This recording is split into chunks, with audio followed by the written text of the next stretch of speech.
বহাগ বিহুৰ শুভেচ্ছা জ্ঞাপন কৰিলে যোৰহাট জিলাৰ বিজেপিৰ সভাপতি শান্তনু পূজাৰী আৰু বিজেপিৰ নেতা ঈশ্বৰ প্ৰসন্ন বৰদলৈয়ে।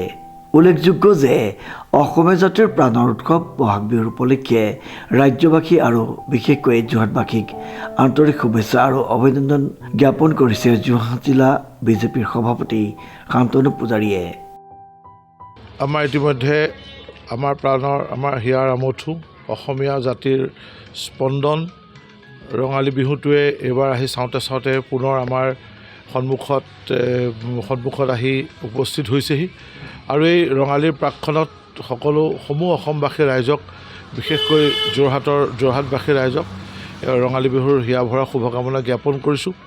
আশা কৰিছোঁ ৰঙালী বিহু যেনেদৰে ৰঙেৰে ভৰি পৰক, তেনেদৰে আমাৰ সনাতনীসকলৰ যি নতুন বছৰ আমাৰ অসমীয়া নতুন বছৰ, সেই অসমীয়া নতুন বছৰো সকলোৰে বাবে সুখ শান্তি আৰু সমৃদ্ধিৰে ভৰি পৰক, তাকে ভগৱন্তৰ ওচৰত প্ৰাৰ্থনা জনাইছোঁ।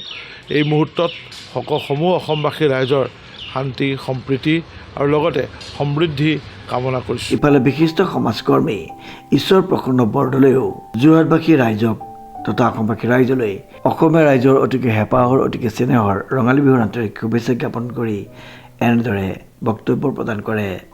আপোনালোক যোৰহাটৰ অতিকৈ শ্ৰদ্ধাৰ সাংবাদিক বন্ধুসকললৈ মই ৰঙালী বিহুৰ শুভেচ্ছা জ্ঞাপন কৰিছোঁ আৰু সমান্তৰালভাৱে সমগ্ৰ যোৰহাটবাসীৰ লগতে অসমবাসী ৰাইজলৈ আপোনালোকৰ জৰিয়তে ৰঙালী বিহুৰ আন্তৰিক শুভকামনা যাচিছোঁ আৰু আগন্তুক দিনবিলাক যাতে এই ৰঙালী বিহুৰ এই ৰঙৰ উৎসৱৰ জৰিয়তে আমাৰ সকলো অসূয়া প্ৰীতি নাইকিয়া হওক, ৰাজ্যখনৰ উন্নয়নৰ দিশত আগবাঢ়ি যাওক ৰাজ্যখন।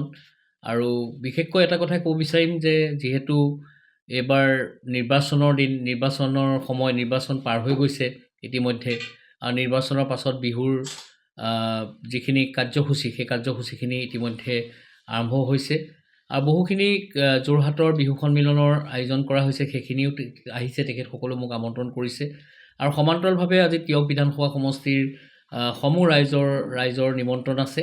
গতিকে এইকেইদিন যিহেতু আজি উৰুকা, কাইলৈ গৰু বিহু আৰু পৰহিলৈ যিহেতু মানুহ বিহু, সেইকেইদিন নিশ্চয়কৈ ঘৰতে থাকিবলৈ চেষ্টা কৰিম, যিহেতু তিয়কবাসী ৰাইজ মোৰ বাসগৃহলৈকে আহিব আৰু 16 তাৰিখৰ 17 তাৰিখৰ পিছৰ পৰা সমগ্ৰ তিয়কবাসী ৰাইজৰ যিসকল ৰাইজে মোক বিহুলৈ আমন্ত্ৰণ কৰিছে সেই সকলোৰে বাসগৃহলৈ মই যাম আৰু মোৰ তেখেতসকলক আন্তৰিক শুভকামনা যাচিম। এইখিনি আচলতে মোৰ এইকেইদিনৰ চিডুলত আছে আৰু বিশেষকৈ এটা নিৰ্বাচনৰ ৰিজাল্টৰলৈও এটা মনত এটা উৎকণ্ঠা হৈ আছে, কি হ'ব কি নহ'ব আৰু যথেষ্টখিনি আমি আশাবাদী যে পুনৰবাৰ আমাৰ ভাৰতীয় জনতা পাৰ্টীৰ মিত্ৰজোঁটৰ চৰকাৰ গঠন হ'ব, আমাৰ মাননীয় মুখ্যমন্ত্ৰী ডক্টৰ হিমন্ত বিশ্ব শৰ্মা ডাঙৰীয়া পুনৰ মুখ্যমন্ত্ৰী হ'ব। গতিকে এইবিলাক কথাই আচলতে বিহুৰ মাজতে এইবিলাকো আচলতে কথা চিন্তা ভাৱনা কৰি আছোঁ। গতিকে মই পুনৰবাৰ সকলোকে শুভেচ্ছা জনাইছোঁ আৰু অনাগত দিনবিলাক যাতে সকলোৰে ভালে যাওক আৰু এই বিহুৰ জৰিয়তে সম্প্ৰীতিৰ বান্ধোন যাতে কটকটীয়া হওক, মই এইখিনিকে এই মুহূৰ্তত মই ক'ব বিচাৰিম।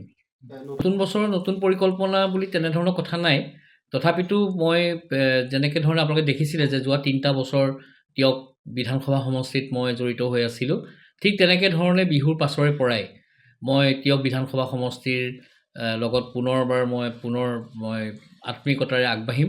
সকলো ৰাইজৰ লগত ইতিমধ্যে কথা বাৰ্তা হৈছে।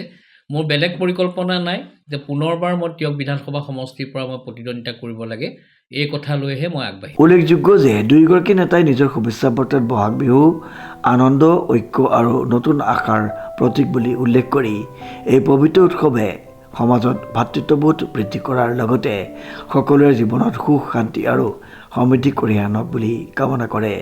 লগতে তেওঁলোকে সকলোকে পৰম্পৰাগত মূল্যবোধ ৰক্ষা কৰি উৎসৱ পালন কৰাৰ আহ্বান জনায় আৰু নতুন বছৰত ৰাজ্যৰ উন্নতি আৰু জনসাধাৰণৰ মংগল কামনা কৰে।